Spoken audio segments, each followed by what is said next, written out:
অন্তরে পাথর কথা বলতে পারে না। দুনিয়ার নিকৃষ্ট জগৎ বিখ্যাত বেঈমান আবু জাহাল, যেই রসুলের মোহাব্বতের নজর একটা দিলে জাহান্নামের আগুন হারাম, যেই রহমতের নবীর দিকে মায়ার নজরে তাকাইলে পেটের ক্ষুধা থাকে না, কেমন রহমতের নবী আমার নবীজি। আম্মাজান বলেন আয়েশা, ঘাম গুলো বোতলে ভরে রাখতাম, আতর হিসেবে ব্যবহার করতাম। ওই নবীকে 13 বছর দেখার পরও কালেমা পড়ে নাই, এত বড় বেঈমান আবু জাহাল। হাতের মুষ্টির মধ্যে পাথর নিয়ে কয়, বলো আমার হাতে কি আছে, বলতে পারলে নবী মানবো, কালেমা পড়ব।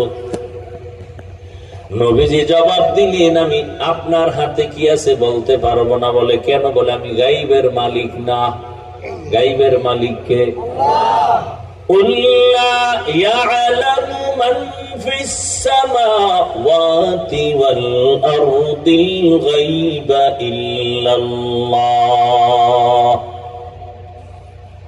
আল্লাহ বলেন, হে রাসূল আপনি বলে দেন, আসমানের বাসিন্দারা কেউ গায়েব জানে না, জমিনের বাসিন্দারা কেউ গায়েব জানে না। কে জানেন? আল্লাহ যে কুদরতি পাওয়ার আর ক্ষমতা বলে গায়েব জানেন, ওই ক্ষমতায় দুনিয়ার কেউ গায়েব জানে না। যদি কেউ মনে করে, মনে করার নাম শিরক। যারা মনে করবে তাদের নাম মুশরিক। নবী বলেন আমি গায়েবের মালিক না। তবে নবী ইশারা করলেন, এই আবু জাহালের হাতের মধ্যে কি আছে তোমরা আওয়াজ দাও। সাথে সাথে পাথরগুলো কালিমায় শাহাদাতের আওয়াজ দিল। আবু জাহাল ডাক দিয়া কয়, ভাতিজা তুমি এত বড় জাদুকর, আগে জানতাম না। হেদায়েতের মালিক কে? মান ইয়াহদিল্লাহু ফাহুয়াল মুহতাদ وَمَن يُضْلِلْ فَلَن تَجِدَ لَهُ وَلِيًّا مُرْشِدًا। আল্লাহ তাআলা বলেন, আমি যাকে চাই হেদায়েত দিয়ে দেই, সে হেদায়েত পেয়ে যায়।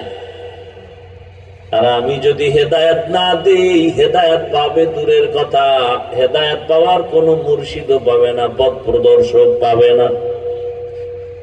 আবু জাহাল 13 বছর আমার নবীকে দেখলো, বয়ান শুনলো, এর বড় কপালে কালেমা জুটে নাই।